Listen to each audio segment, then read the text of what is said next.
Yo everyone, One-on-One here. In today's video, we will be discussing the growth of anime and why it has become this massive phenomenon across the world today.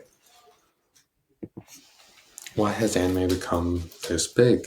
Anime and manga, a massive genre that has taken the world by storm over the past 30 plus years and is not stopping anytime soon. But why has this been happening and why will it continue to grow? Let's look back at the past 20 years ago in 2004. Big names like Dragon Ball, One Piece, Naruto, and Bleach were the kings on the mountain with other shows too, but not as much as today. The 90s, the 80s heralded a boom in anime production with iconic series such as Gundam and Dragon Ball are the two biggest ones I could think of back in the 80s. These shows not only solidified anime's popularity within Japan, but also laid the groundwork for international success. The landmark film Akira played a crucial role in bringing anime to global audiences too, with that iconic motorcycle scene where everyone wants to have that reference in their show right now. In the following years, acclaimed works like Spirited Away won prestigious awards, further establishing anime as a requested art form worldwide. Everyone wanted anime. Everyone wanted this genre to take off. Demographic shifts and audience expansion. Anime has entered significant growth in popularity due to widening demographic embrace. Initially, anime was primarily associated with otaku or hardcore fans in Japan who were often marginalized back in the day and you were almost bullied for liking anime and manga over the last decade. Like back in 2016, you like anime? Get this loser out of here. But now it's way different. Anime is now embraced by a broader audience, including casual viewers and mainstream society. Even characters like Goku and Luffy are big parts in the Thanksgiving Day parade here in America. This transformation mirrors trends seen in other entertainment sectors such as gaming, which transitioned from niche to mainstream acceptance. The biggest thing I can think of is word of mouth with friends recommending shows and manga to each other, which expands the genre more, and even celebrities recommending shows that they like, which boost popularity way beyond anything I could ever think of. Streaming platforms and accessibility. The rise of streaming platforms has played a crucial role in the sharing of large anime. Services like Hulu and Netflix have invested heavily in acquiring and producing anime content. Hulu stands out with at least 12% of its TV catalog dedicated to anime, while Netflix has also made significant strides despite having a smaller percentage of around 4% of its catalog being devoted to anime. Another point is how Netflix has even started to make original anime content on its site. The accessibility provided by these platforms allows viewers to discover and engage with anime more easily than ever before. Like how Netflix is a massive streaming platform, it always has recommendations, and it's always a good way to get show ideas. Next up is anime exclusive sites. With the rise of anime over the years, there's the question of why isn't there a one-stop shop for anime media? So places like Crunchyroll and Funimation came to be. Also, Verve was also something for a few years, but Crunchyroll shut it down back in May of 2023. And since then, Crunchyroll has also acquired Funimation in the last few years, which makes Crunchyroll the biggest platform with the most anime content, with over 10,000 to 15,000 episodes, I heard somewhere. Cultural impact and global domination.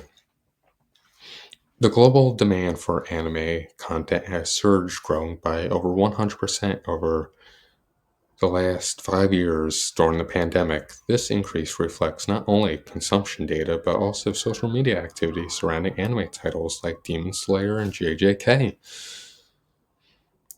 These shows have achieved remarkable box office success, indicating that anime can compete with traditional Hollywood blockbusters. The cultural impact of these titles have contributed to their popularity, fostering a great community, and the community is engaged with each other with social media like Instagram, Twitter, Facebook, even with groups of people forming pages and also plans to see the movie and like, oh yeah, you live in the LA area, let's all show up for the next Dragon Ball movie, something like that. With new shows and more seasons coming out every month, there's a whole buffet out there, and more people are coming up and taking more. Right now, shows like ReZero and Solo Leveling are hot products because of their popularity and writing, even though one of them is aura maxing and aura leveling. Sorry. Anyway, unique viewing experience. Anime offers a distinct viewing experience that differs from typical Hollywood films. The community aspect is a very beautiful thing. Right? There's a small bit of the anime community that's smelly and awful, but the whole is beautiful. Like, look at everyone going to Anime Expo. Everyone loves anime there. Everyone wants to be together. Everyone wants to talk about their favorite shows. And with this, it shows that people are it's a family almost is the best I could show for it. It's a family. And with this family aspect, it's very beautiful. It's crazy. This sense of community around anime releases fosters loyalty amongst fans and encourages repeat viewingship that everyone wants to go to the theater to see the movie again. Everyone wants to watch the show again. It boosts. It's like, hey, you should check this show out. The animation is a very big part of this, and it shows why people like it more than its stuff in the US. Some of the best animated anime are the Fate franchise, Demon Slayer, The Garden of Sinners. It shows that the companies care about putting out the best work for the fans. Next up is diverse genres and storytelling. Anime encompasses a wide range of genres and storytelling styles, appealing to various tastes and performances among viewers. From action-packed series like Demon Slayer, as you see with the Mutro picture, to comedies like Gintama is quite literally one of the most hilarious shows out there. Psychological thrillers like Death Note. There's something for everyone within the medium. This diversity allows anime to attract different demographics beyond its traditional fan base. If you want hardcore fights, watch Dragon Ball and One Punch Man. If you want complex storytelling, watch AOT and Death Note. Or if you just want silliness, watch My Dear Friend or Dragon Maid. And also, as you see in the picture, there's DSD, which is quite literally just action-packed storytelling with a lot of powers. It's also the strongest anime verse. Investment in original content. Major streaming services are incredibly invested in original anime productions alongside licensed content.